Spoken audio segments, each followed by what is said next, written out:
दिलीप घोष ने कहा, शिक्षकों से झूठा वादा कर रही है ममता सरकार, राज्य में उद्योग का भी कोई माहौल नहीं।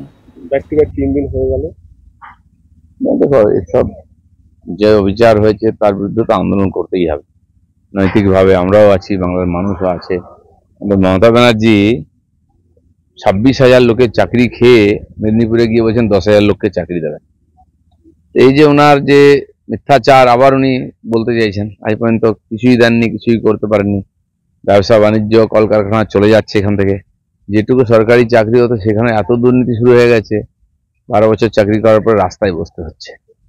তো খুবই দুর্ভাগ্যজনক, কিন্তু এর সমাধান যেটা আমরা চাইছি, তারা লড়াই করুন, আন্দোলন অবশ্যই করবেন, কিন্তু কোর্টে গিয়েই আবার কোর্টে আবেদন করতে হবে তারা যাতে আগের সিদ্ধান্ত পরিবর্তন করে 18,000 যোগ্য যারা শিক্ষক বা শিক্ষাকর্মী তাদের চাকরি যেন বহাল করে।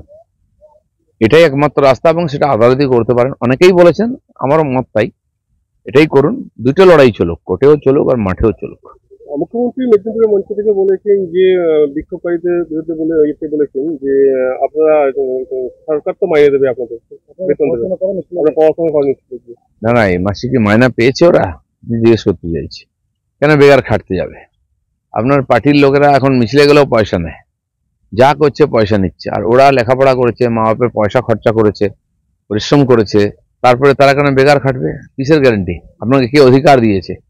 কোর্ট বলেছে আপনি বেতন দিন, কি খাতায় দেবেন আপনি তাদেরকে? বেতন দিতেই পারেন না, তাদের সম্মানটাকে ফিরিয়ে দেবে। আজকে যারা রাস্তায় বসেছে তাদের অধিকার, সম্মান, সমাজের তার পরিবারের প্রতি যে ঝড় বয়ে গেল তার ক্ষতিপূরণ কে দেবে? উনি পারবেন ফেরত দিতে? खबर स्पष्टता के साथ जानने के लिए बने रहिए स्पष्टता न्यूज चैनल पर, और स्पष्टता न्यूज चैनल को लाइक, कमेंट और सब्सक्राइब